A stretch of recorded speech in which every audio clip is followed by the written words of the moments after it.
Hello and welcome everyone. This is Rakesh Pradhan, and a few days ago, actually, I asked a student to make some videos demonstrating some science experiment or explain some topics, right? So I have received two videos related to that, and first video is from Sparsh Tiwari from class 10th. So let's have a look at it. Hello, this is Sparsh Tiwari from 10th standard. We will be explaining laws of motion by some example. So let's begin with first law of motion.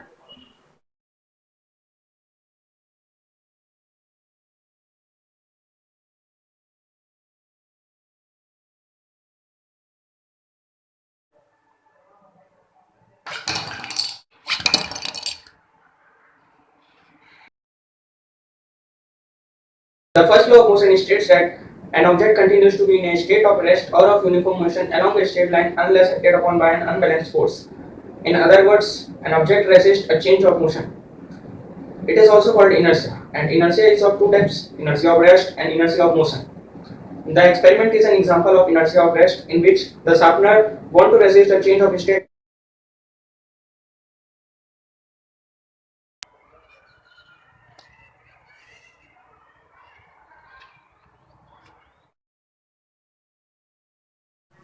The second law of motion states that the rate of change of linear momentum is proportional to the unbalanced force in the direction of the force, which mathematically means F is equal to ma, that is force is equal to mass times acceleration.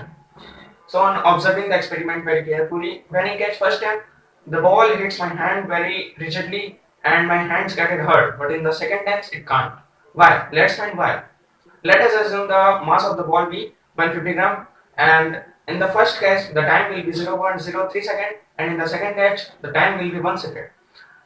And the initial velocity will be 10 meter per second and the final velocity will be 0.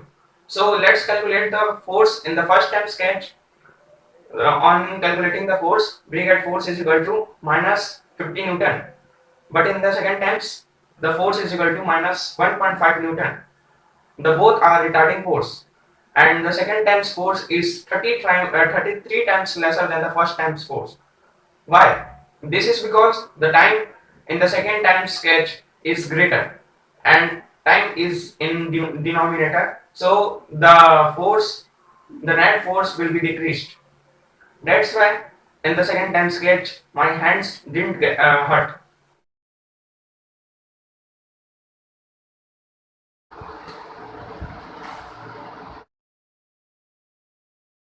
Third law of motion states that to every action there is an opposite and equal reaction and they act on two different bodies. In this experiment, the air inside the balloon exerts force backward, which in result the balloon moves forward. This is a very nice example of third law of motion.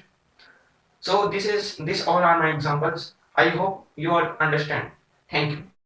Now that was a brilliant demonstration of laws of motion by Sparsh Tiwari. I hope that you learned something new from the demonstration. And our next video is from Arvind from class 10th, and let's see what he has got in this video.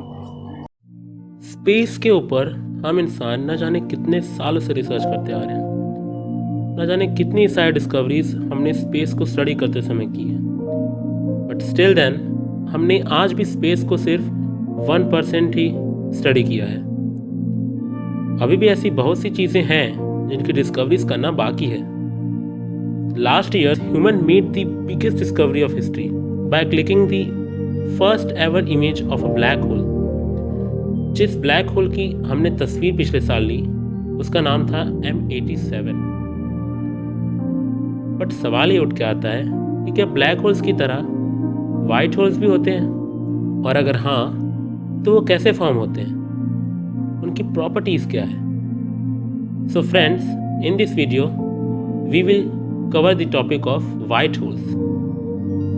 White holes को हम black holes का उल्टा भी कह सकते हैं, जहां अगर एक ब्लैक होल के आसपास इतनी ज़्यादा ग्रेविटी होती है, इतनी ज़्यादा ग्रेविटेशनल फील्ड होती है, जिसे हम इवेंट होराइजन भी कहते हैं, कि उसके अंदर से कोई एस्केप नहीं कर सकता, not even light.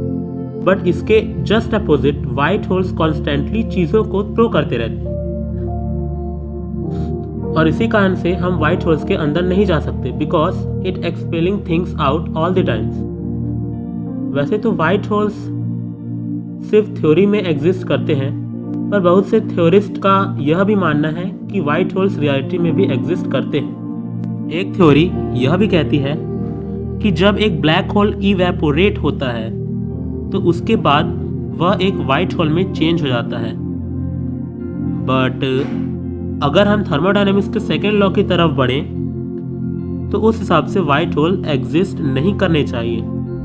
Second law of thermodynamics यह कहता है कि जब कोई एनर्जी किसी एक फॉर्म से दूसरे फॉर्म में बदलती है और या जब मैटर्स फ्रीली मूव होते हैं तब उनकी एंट्रोपी इंक्रीज हो जाती है। फॉर एग्जांपल, अगर हम न्यूज़पेपर को पीसेस में कट कर दें तो वहाँ एंट्रोपी इंक्रीज होगी और उसी को जब हम वापस जोड़ने की कोशिश करें तो वह अपने ओरिजिनल फॉर्म में नहीं आ पाएंगे। इसी को हम डिसऑर्डर कहेंगे। तो इस केस में जितना ज़्यादा डिसऑर्डर होगा उतनी ही ज़्यादा उसकी एंट्रोपी इंक्रीज होगी। अब हम अपने टॉपिक पे देखें तो black holes are great in increasing the entropy, but white holes में एंट्रोपी इंक्रीज नहीं होती, इसलिए वाइट होल्स प्रैक्टिकली पॉसिबल नहीं है। पर अगर किसी कारण से वाइट होल्स बन भी जाते हैं तो वो बहुत अनस्टेबल होंगे बिकॉज उनकी एग्जिस्टेंस फिजिक्स के लॉ के खिलाफ होंगी and at last it will explode with high amount of energy. वह एक हाई अमाउंट ऑफ एनर्जी के साथ एक्सप्लोड हो जाएंगे। सो आई होप दैट आप लोगों को यह समझ आ गया होगा कि वाइट होल्स क्या होते हैं। Keep like this video and share this knowledge with your friends. Thanks for watching.